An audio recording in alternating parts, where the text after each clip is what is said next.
Mitondra ny fiarabanao antsika toko lasy sy toko avy manaraka hatrany ty fandarana zany malaza ity. Nanaitra ny be sy ny maro tamin'ny omaly ny fahitana ny faneho-kevitra nataony tale ny kabinetra ny fiadinan'ny repoblika. Nanazava ny amin'ny tsy maintsy hampiakarina ny vidin-solika eto Madagasikara. Tao anatin'izay no nitondrany fanazavana fa anana n'ireo vondrony mpamaty solika trosabe i Madagasikara.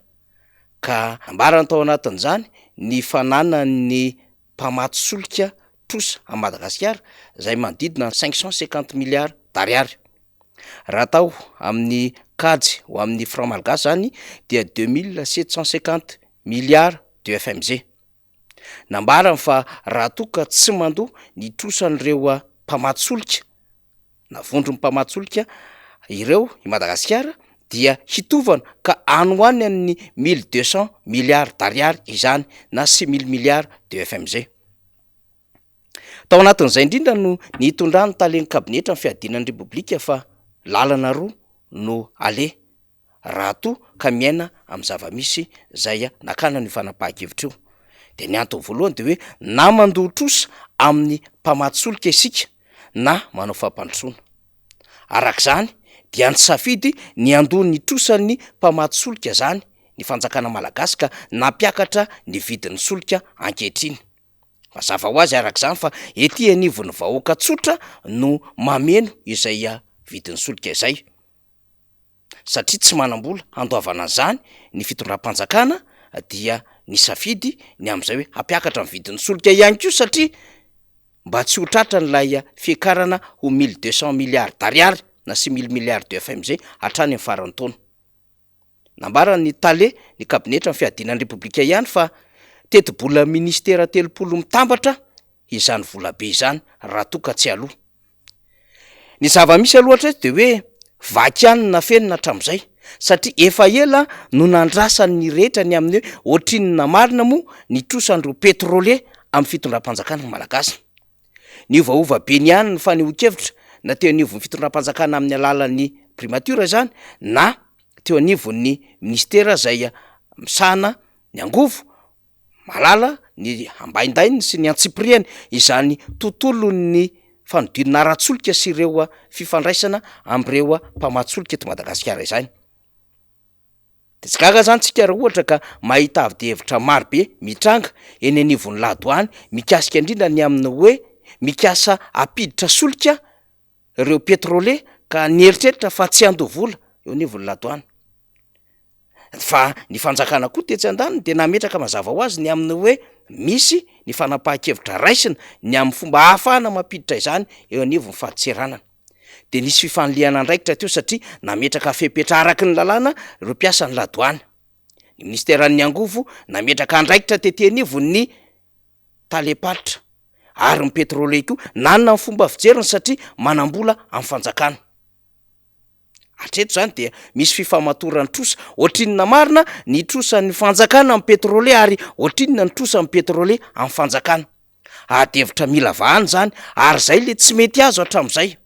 Fa ambonin'izao adevitra resahany zao dia notakiany rehetra rehefa nanao an'ity fampiakarana ity ny fitondram-panjakana sy ireo vondron'ny mpamaty solika de hoe avoay la structure de prix.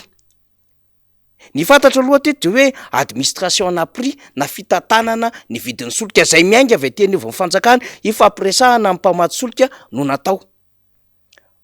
Entiny ilazana fa hoe mitsinjo ary mametraka ny fisian'ny fanjakana ao anatin'izao zava-misy izao no tetikady amin'ity administration na prix ity. Na zany na tsy zany ny tenin'ny tale général ny Aomasa de milaza ny amin'ny hoe trosa mifanaly io na hoe dette croisée. Ka misy apahambola ao anatin'izany avy any amin'ny fanjakana, misy apahambola zay anana amin'ny pétrolier de mifamodikodina eo ny raharaha. Ary amin'ny comptabilité publique raha teo dia tsy maintsy misy hatrany ny lafin'ny trosa na ny trosa ivelana na ny trosa anatina. Ny voambolana ara-teknika dia mbola sarotra ny mitondra fanazavana izany. Fa ny zava-misy de hoe tsy ampy ny fangaraharahan'ny ny adevitra mahakasika ny tontolon'ny solika eto Madagasikara sy ny angovo. Ary izany indrindra ny tokony hitondrany ny prime ministre lehibe ny gouvernemanta Hitondrano ny ministry ny toe-karena sy ny vola, hitondrano ny ministry ny angovo sy ny akorana fanazavana mazava tsara mahakasika ity lela vola be nambara ny taleny kabinetra ny fiadina ny repoblika ity fa trosa an'ireo mpamatsy-solika any Madagasikara.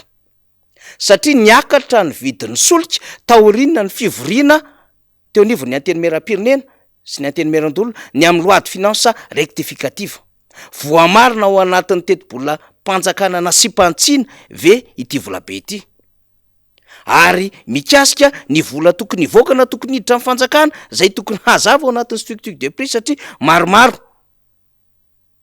ny lalam-bola sy ny hetra rehetrarehetra zay tokony ho fantatra mazava ao anatin'izao famoahana vidy-solika izao de tokony hisy fangararana zany adevitra izany.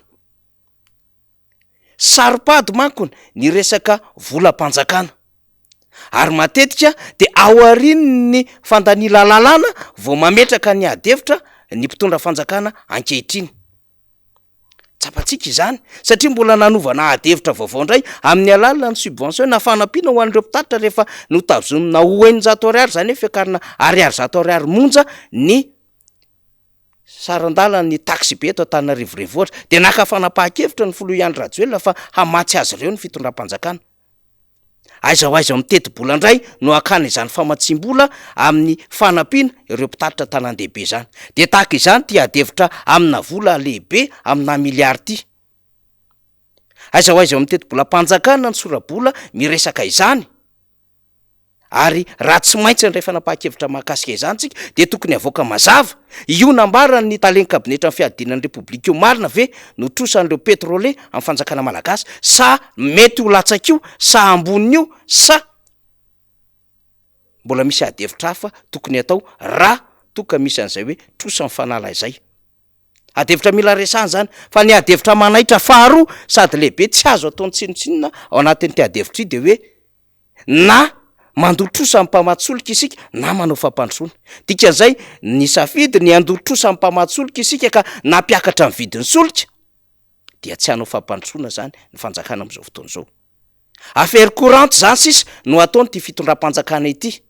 Inona no andrasan'ny vahoaka amina fanjakana tsy hanao fampandrosoana? Inona ny andrasan'ny vahoaka amina fanjakana zay manao bavure ary miteniteny foana tsy mitondra fangararana eo anatrehan'ny vahoaka satria amin'ny fotoana ilaina ny adevitra mangarara zao resantsika izao. Tena adevitra mila sokafany ty ho fatany be sy maro. Ambonin'ny adevitra teknika de misy adevitra mila entina ambony latabatra mihitsy satria ny andrasana amin'ny fanjakana de hitondra fampandrosoana ho amin'ny firenena. Ary tsy gaga tsika raha toka maheno an'izany voambolana zany satria ny prime ministre androany de milaza fa hivoaka tsy ela ny décret d'application mikasika amin'ny fandrota-karama ho an'ireo any amin'ny sehatra tsy miankina. Na de efa nanambara raha ny filohan'ny repoblika fa ho voarain'ireo mpiasa rehetra izany na fanjakana na tsy miankina ny volana mety eo ny fandrotana karama ho azy ireo. De ny dikany mitavozavoza tsy mahay ny fomba fiasa araka ny tena tokony ho izy mifanaraka ny fenitry ny lalàna le fitondram-panjakana ary mbola tsy mametraka ny mangarahara ao anatin'ilay fitantanana ny volam-panjakana. Fahadisona goavana sy fahadisona lehibe zany ary hitadiavana ny faneho-kevitry ny manam-pahaizana eo amin'ny tontolon'ny vola, ny manam-pahaizana eo amin'ny tontolo ny fitantanana ny raharaha-panjakana, indrindra ny manam-pahaizana amin'ny fahaizana ny kajy ho an'ny resaka kirakiram-bolam-panjakana mba hanazava ny lafin-javatra toy izao. Zany zava-misy, zany malaza ho arahantsika eo zava-misy. Makasitraka tompolahy, makatelina tompoko vavy.